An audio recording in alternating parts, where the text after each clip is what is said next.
20वां अध्याय। हनुमान अवतार। नंदीश्वर बोले, हे महामुने, एक समय की बात है, भगवान शिव जो कि महान लीलाधारी हैं, भगवान श्री हरि विष्णु का मोहिनी रूप देखकर उन पर मोहित हो गए। कामदेव के बाणों से आहत होकर रामचंद्र जी के कार्यों को सिद्ध करने हेतु उन्होंने अपना वीर्यपात कर दिया।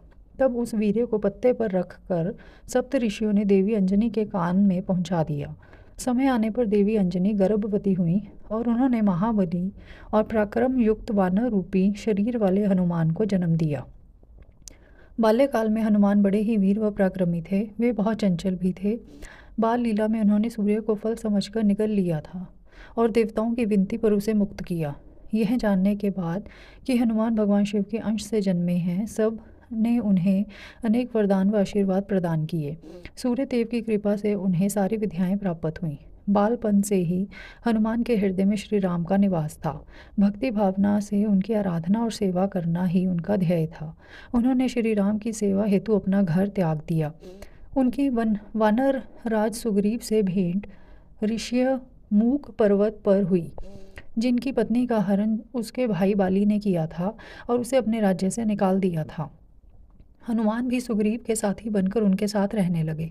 जब रामचंद्र जी वनवास काट रहे थे और दुष्ट रावण ने उनकी पत्नी देवी जानकी का अपहरण कर लिया था, उस समय उनकी भेंट हनुमान से हुई थी। हनुमान ने अपने आराध्य श्री राम को पहचान लिया और उनके चरणों में अपना सर्वस्व समर्पित कर दिया। हनुमान और सुग्रीव से मित्रता हो जाने के पश्चात श्री राम ने सुग्रीव के बड़े भाई बाली, जिसने उनका राज्य और पत्नी दोनों को छीन लिया था, का वध कर सुग्रीव का राज्य अभिषेक कराया। फिर सुग्रीव अपनी पूरी वानर सेना सहित श्री राम की पत्नी देवी सीता को ढूंढने के लिए निकल पड़े, परंतु कुछ पता न चल सका। तब स्वयं हनुमान ने माता सीता की खोज शुरू की तथा समुद्र पार लंका जाकर उन्हें खोज निकाला और उनके आराध्य प्रभु राम का संदेश उन तक पहुंचाया। अपने स्वामी का समाचार पाकर देवी सीता बहुत प्रसन्न हुई। उनका सारा शोक पल भर में दूर हो गया। माता सीता को राम जी का संदेश देकर हनुमान ने राक्षसों को सबक सिखाना शुरू किया। उन्होंने सारी अशोक वाटिका को नष्ट कर दिया, सारे वृक्षों को उखाड़ कर फेंक दिया। जब रावण के सैनिकों ने उन्हें देख लिया तो रावण के सामने जाने हेतु उन्होंने अपने को कैद करा दिया। बंधन में बांधकर उन्हें रावण के सामने ले जाया गया। तब राक्षस राज ने वानर रूपी हनुमान की पूंछ में आग लगाने का दंड दिया। जब उनकी पूंछ में आग लगा दी गई तो उन्होंने पूरी लंका उससे जला दी। फिर समुद्र में कूद कर अपनी पूंछ की आग बुझाई। फिर रामचंद्र जी को उनकी प्रिया की निशानी दी।